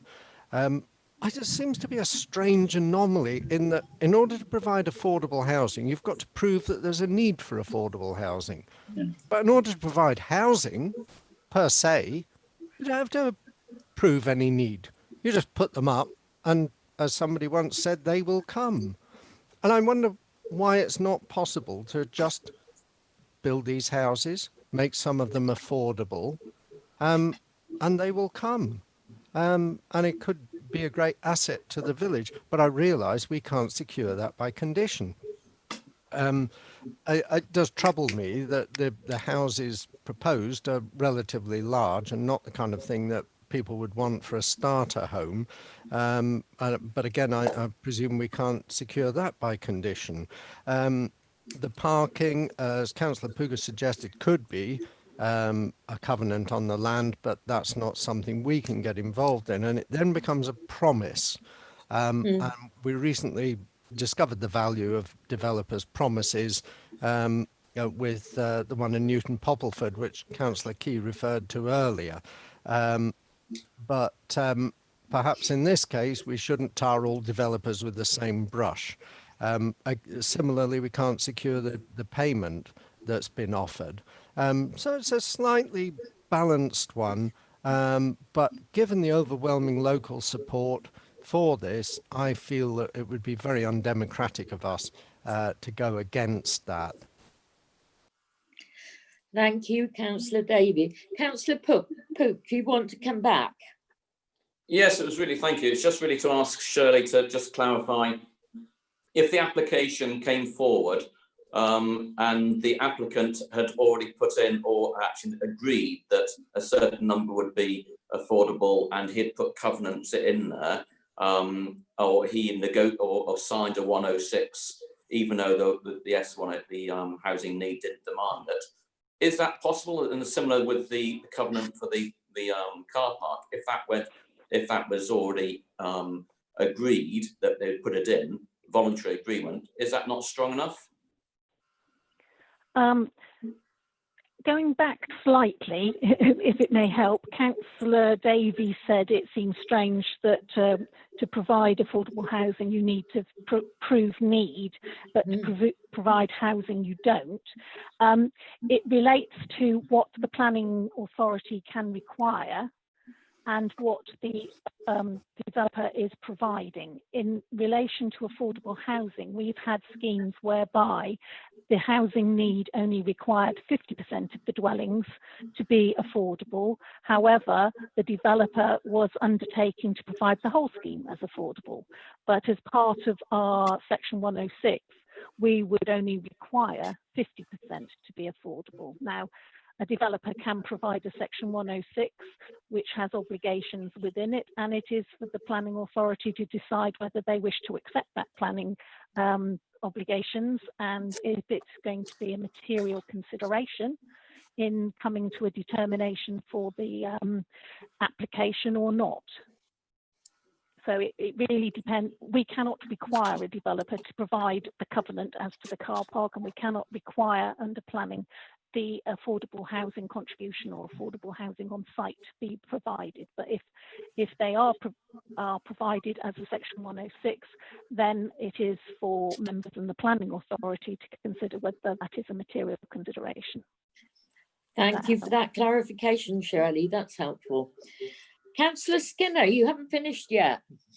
Thank you, Madam Chairman. And it's really quickly to say, as far as my recommendation in going forward, and Shirley has actually added to that, there was a discussion here about an amount of affordable housing under Strategy 34 that would amount to 260,000 if members might look under technical consultations, which comes under the Housing Strategy Officer, which amounts to £260,622. And I was going to say, until Shirley spoke, so now I've got to say what I've got to say, and I'm prepared to, obviously Shirley would probably put me right. I was going to say that with my recommendation of approval, I would like to see that in the, on the base that no affordable, if no affordable housing came with this scheme, that I don't want us to see that lost, and that the £260,622 was put into an affordable housing scheme for the area, wherever that may be. And that is part of our recommendation. But it sounded to me like what Shirley just was telling me, or telling us as a committee, Madam Chairman, through you, was telling us that's not the case. But if that was the case, I would like to make the recommendation that the off-site 260,000, that's been the figure that's been put up, is one that's put forward with my recommendation to be supported. That I'd like to put that forward if I possibly could. I need to wait for clarification. Thank you. Yeah, can we have clarification or confirmation? Can I come back on that, Councillor Chairman? Yes, go on. Yeah, so if I just give a bit of background to, I'll be quick on the policy position in terms of affordable housing. So Councillor Skinner's rightly said, we have grouped parishes that form those areas where the affordable housing will be provided. And in this case, we've got Orliscombe, Broadhenbury, Payhenbury and Plymtree.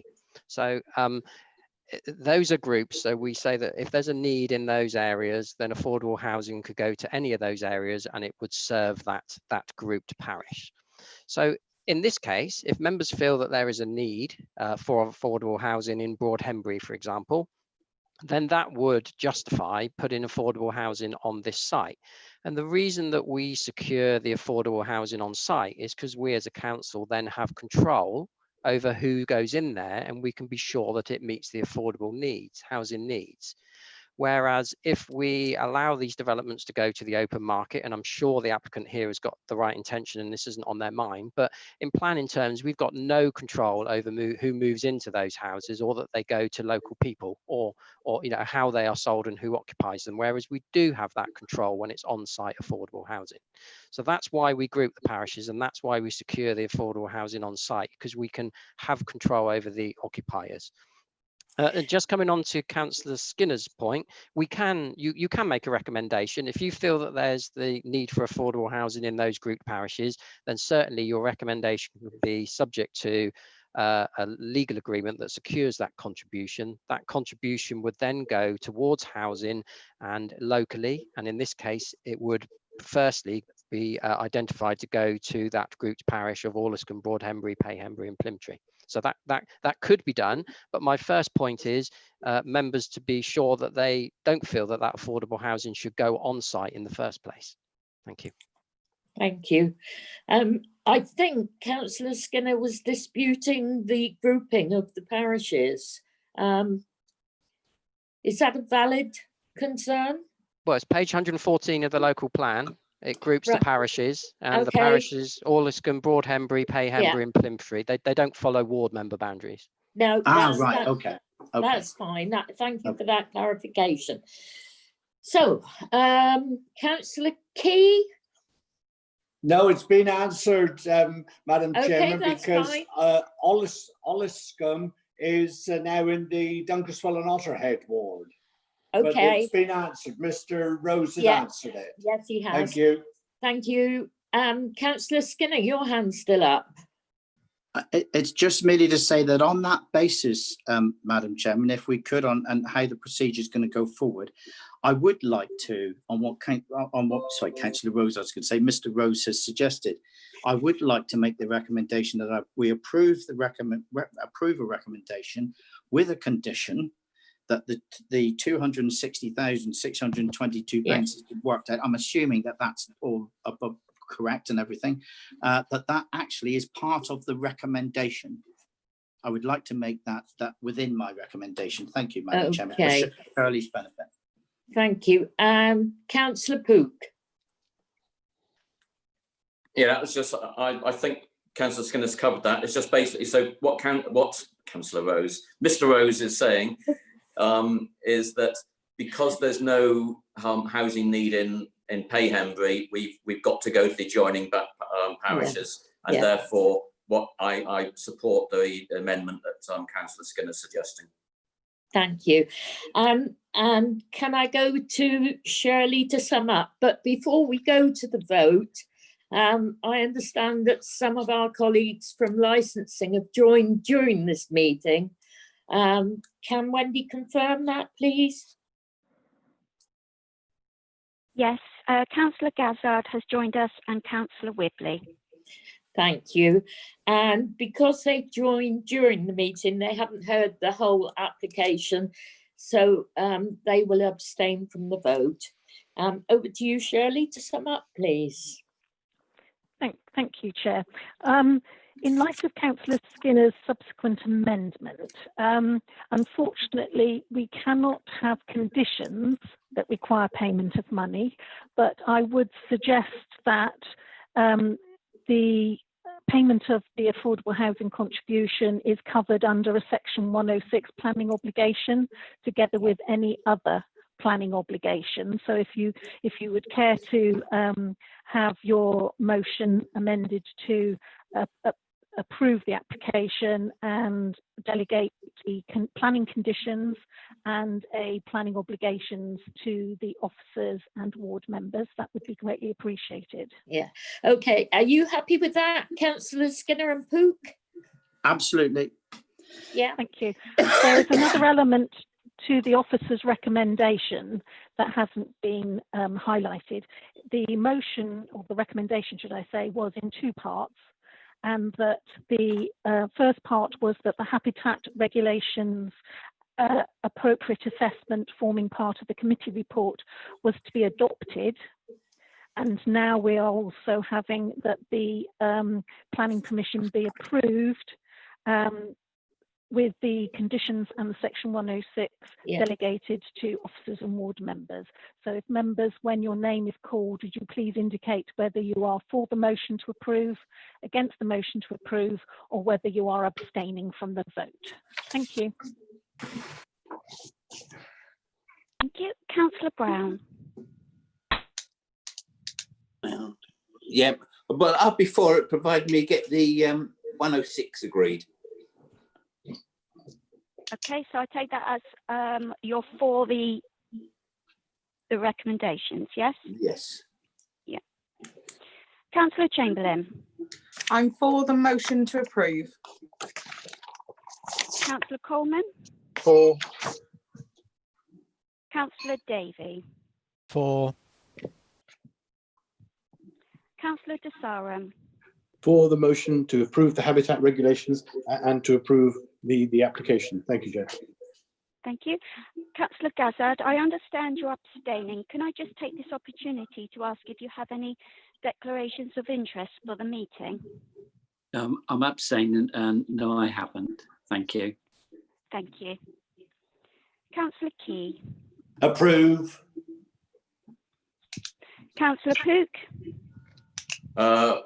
To approve. Councillor Pratt. Approve. Councillor Skinner. For approve. Councillor Whibley. I understand you'll be abstaining. Do you have any declarations of interest for the rest of the meeting? I am abstaining and I have no declarations of interest. Thank you. Councillor Woodward. Or Councillor Ragg. Abstain. Thank you.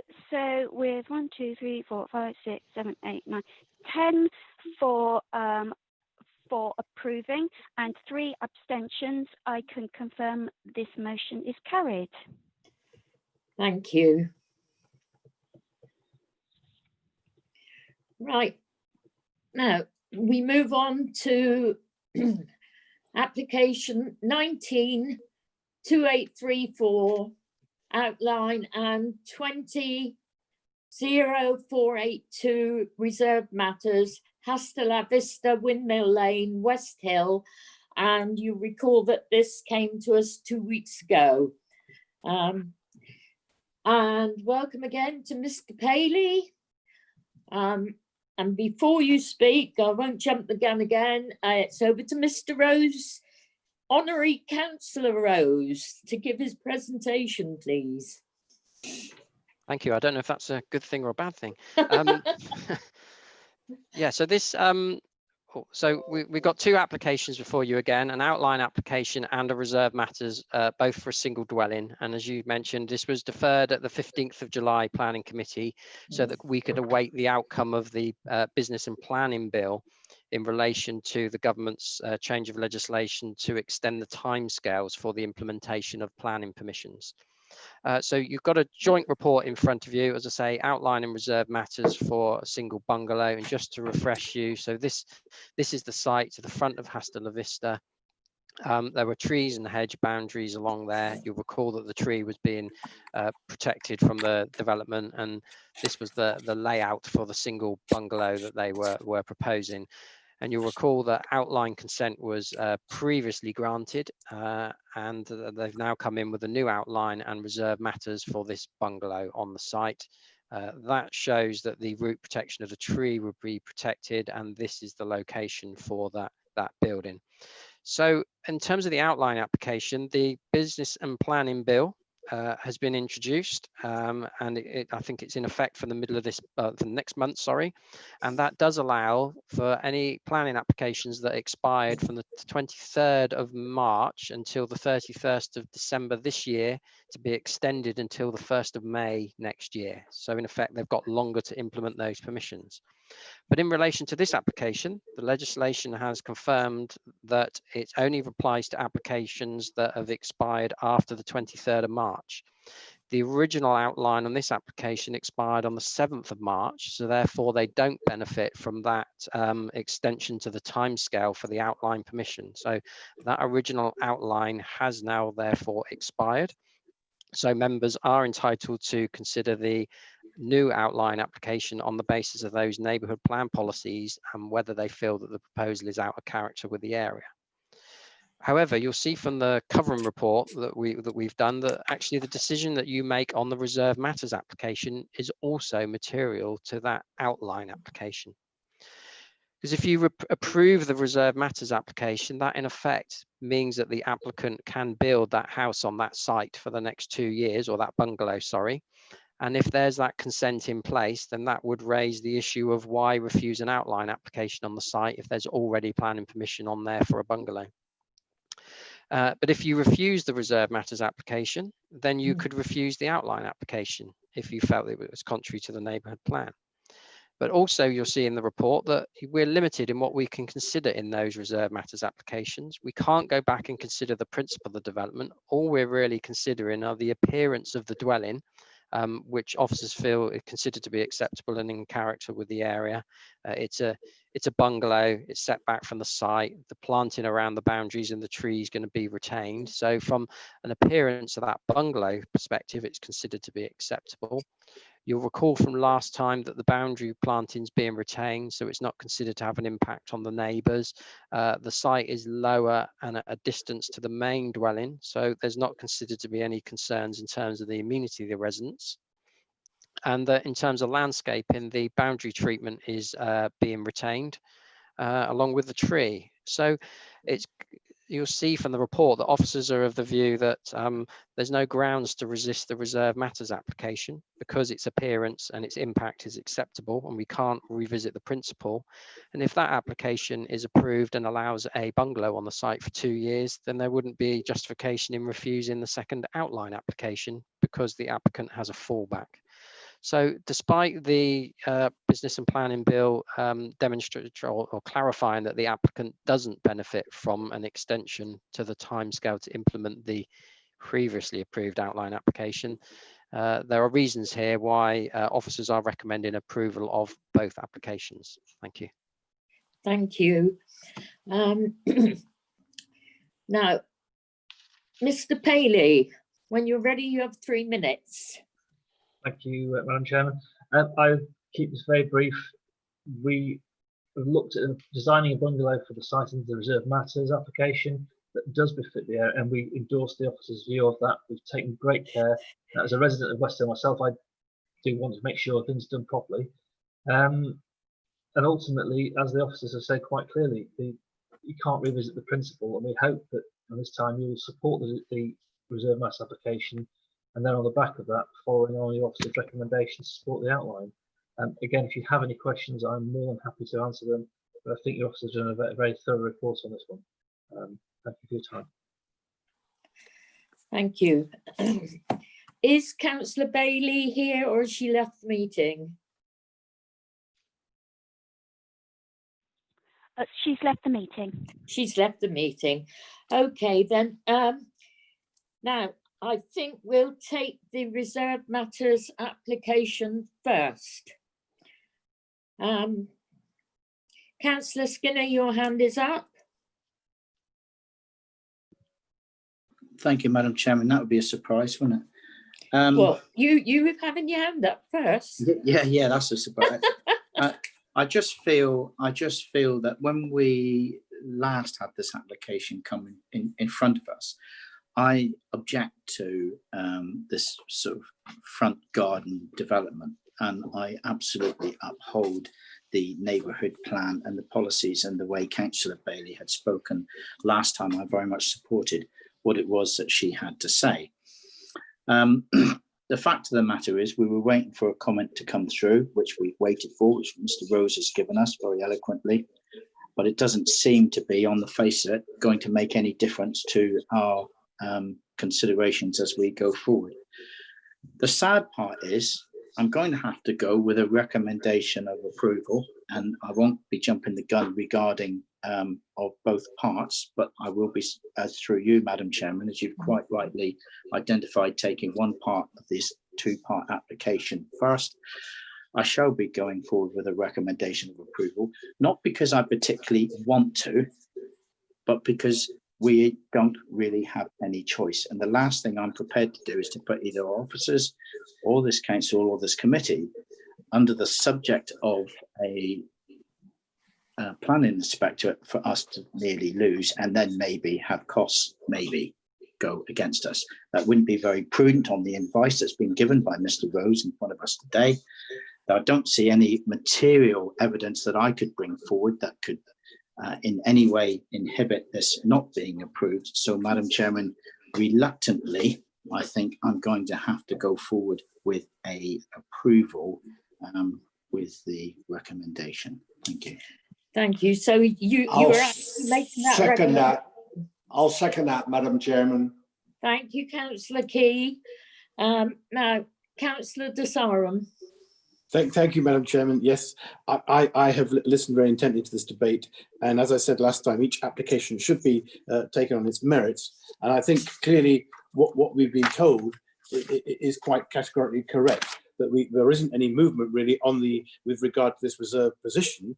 And I also remind members that what we are looking at is a bungalow and not ultimately a skyscraper or something with very, a large height and etc. So for that reason, as Councillor Skinner has outlined, it is very hard to say no at this point because the application has got this far. So thank you, Madam Chairman.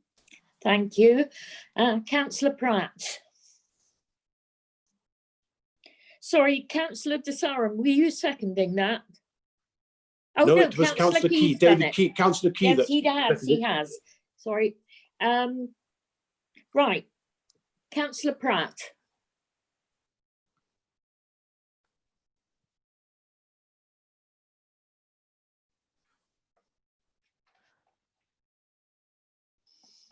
Councillor Pratt, you're on mute.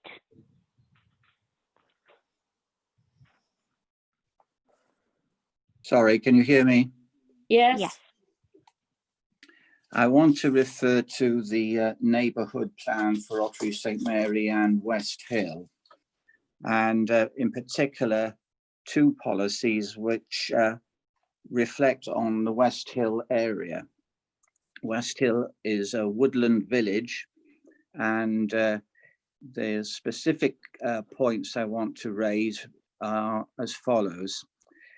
In policy NP3, proposals for residential development for one or more dwellings on infill backland and residential garden sites will be resisted if they would lead to overdevelopment of a site or the appearance of cramming.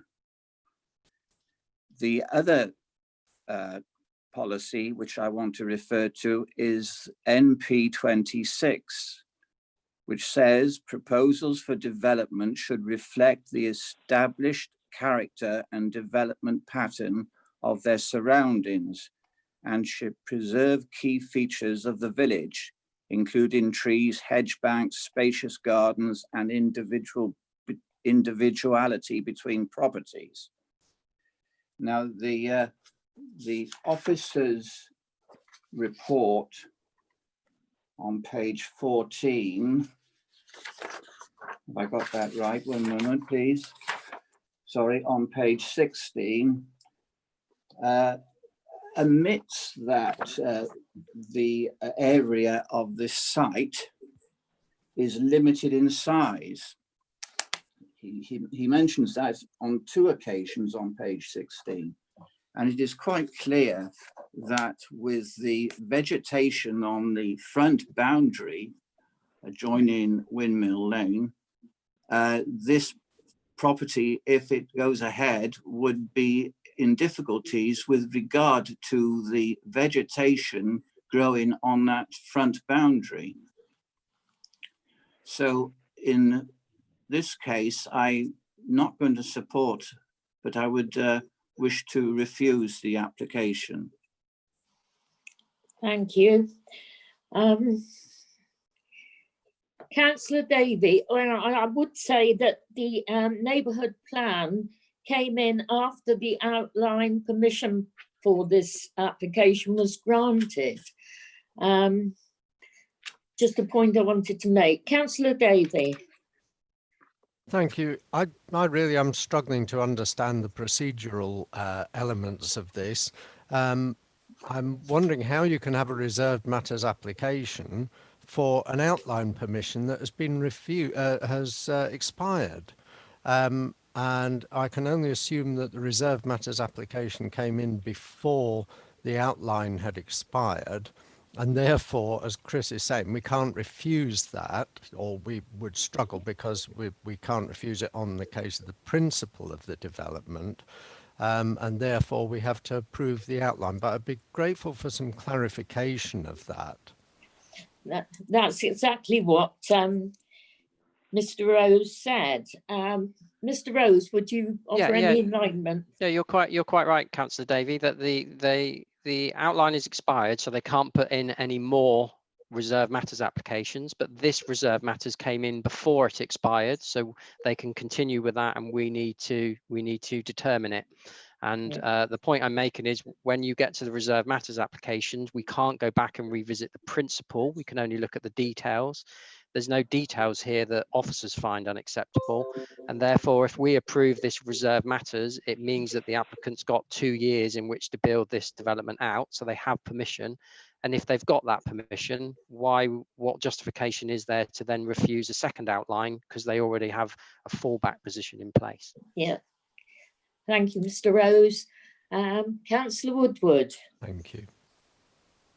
Thank you. Yes, has just been discussed and made clear that the reserve matters is there in existence, and we've also heard that the neighbourhood plan came in after, and so any future applications will be subject to the neighbourhood plan. Yeah. Therefore, this won't set a precedent for infill. So would be happy to support the approval on the basis that we're unlikely to see any more of these infills in the future. Thank you. Right, it's been proposed and seconded to approve. Can I go over to Shirley to confirm, please? Thank you, Chair. Yes, this is purely on the reserved matters application. Yeah. You have a motion to approve with the conditions as set out in the report. And if you could indicate when your name is called whether you're for the motion to approve, against the motion to approve, or you are abstaining from the vote. Thank you. Councillor Brown. Approve. Councillor Chamberlain. For the motion to approve. Councillor Coleman. For. Councillor Davey. For. Councillor De Sarum. For the motion to approve. Councillor Gazzard. For.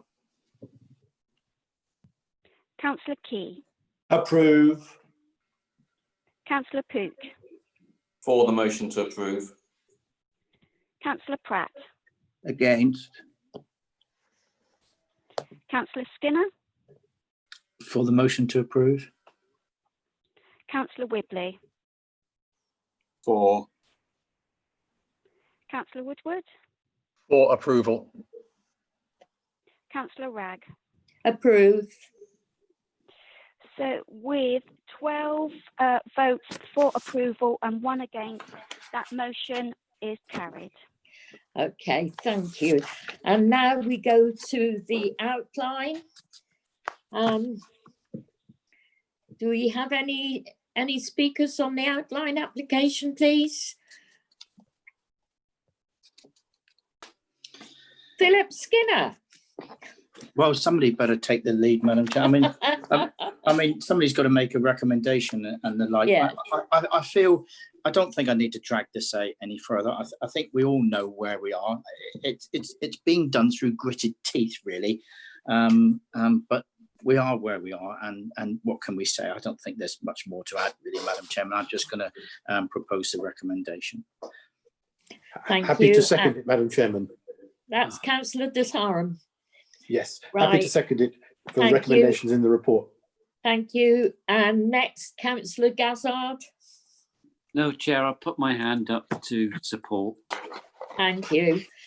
Okay, well, we need to move to Shirley. Do you want to confirm it, Shirley? Thank you, members. This is for the outline application, and the recommendation before you is that there's 2 elements to it. That the habitat regulations appropriate assessment attached to the committee report be adopted, and that the application be approved subject to the conditions as listed. If you would Thank you. please, when your name is called, indicate whether you are for the motion to approve, against the motion to approve, or abstaining from the vote. Thank you. Councillor Brown. Approve. Councillor Chamberlain. For the motion to approve. Councillor Coleman. For. Councillor Davey. For. Councillor De Sarum. For approval with inclusion of the habitat regulations be adopted. Thank you, Chair. Councillor Gazzard. For. Councillor Key. Approve. Councillor Pook, For approval. Councillor Pratt, Against? Councillor Skinner, Approved.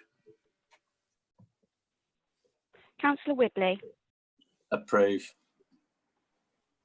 Councillor Woodward, For approval. Councillor Ragg. Approve. Thank you. So that's 12 votes for approval and 1 against. So that motion is carried. Thank you. Now, what excellent timing. We have on the agenda a 15-minute break for 12 o'clock, and it's bang on 12 o'clock.